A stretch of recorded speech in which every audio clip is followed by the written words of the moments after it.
جی یہ جو بسم اللہ الرحمن الرحیم گری پڑی چیزیں ملتی ہیں نا، جس کو شرعی اصطلاح میں کہتے ہیں لقطہ. لام سے ہاں، لام قوف طا ہا.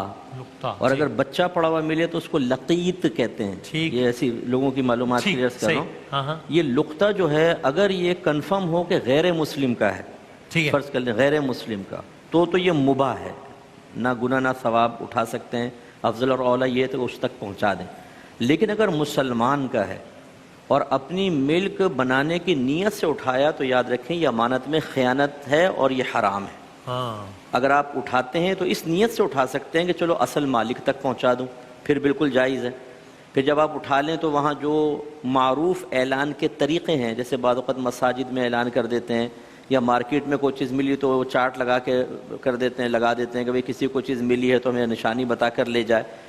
تو اس طرح کوئی اعلان کرنا اس وقت تک واجب ہوتا ہے کہ ہمیں یقین ہو کہ اس کا مالک اس کی تلاش سے مایوس ہو چکا ہے. پھر اگر ہم خود غریبیں رکھ سکتے ہیں، ورنہ اس نامعلوم مالک کی طرف سے صدقہ کر سکتے ہیں. ہمارے گھروں کے اندر ایسا ہوتا ہے، بچے کو اگر 100 روپے کا نوٹ مل گیا نا، گھر میں لے آیا تو امی خوش ہو کے کہتی ہیں میری کوئی نیکی کام آئی ہے، تجھے صلہ ملا ہے، 90 مجھے دے، 10 روپے تو رکھ لے. اللہ کی زمین سے ملا. ہاں، اللہ کی زمین سے. اچھا بچے بھی تو اللہ کی زمین پر ہوتے ہیں.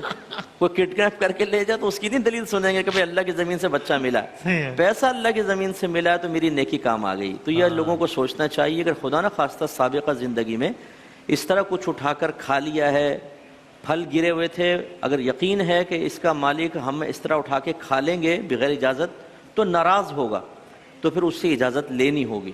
اور اس طرح کوئی لقطہ وغیرہ اٹھا کے اگر استعمال کر لیا ہے تو اتنا ہی پیسہ نامعلوم مالک کی طرف سے صدقہ کریں. امید ہے کہ اللہ تعالیٰ بروز قیامت اس شخص کو اس سے راضی فرما دے گا. باقی جو آپ نے خواب کے معاملات ذکر کیے یہ کوئی شرعی حجت نہیں ہوتے. اگر آپ کے خواب میں، میرے خواب میں کوئی آ جائے، نبی کا خواب وحی الہی کی صورت ہوتی ہے. باقی یہ ہو سکتا ہے کہ ہم کسی اپنے مردے کو عذاب قبر میں دیکھیں، ایسا نہ ہو. بعض اوقات ہم خوش دیکھتے ہیں مردے کو، ہم کہتے ہیں بڑا خوش تھا، لیکن ہو سکتا ہے بیچارہ عذاب میں ہو. ہمارے خواب شرعی حجت، یہ سند نہیں ہے ہمارا. سند نہیں. ہاں بالکل صحیح، بالکل ٹھیک ہے، صحیح.